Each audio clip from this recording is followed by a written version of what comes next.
周姑娘啊，我仲有一個問題啊，就係攞綜援嘅殘疾人士公開就業就有入息豁免計算。咁我喺工場做嘢，每日得嗰33蚊，每個月咧都係唔超過1000蚊，咁一定唔計啦。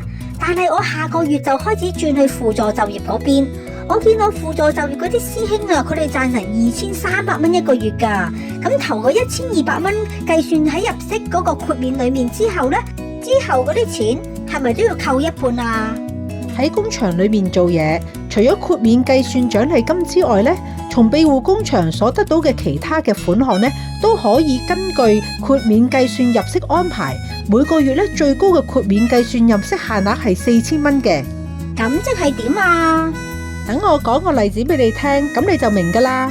你喺工場嘅輔助就業賺咗2000蚊，扣除咗1200蚊嘅豁免入息計算額之後，仲剩翻800蚊，係咪？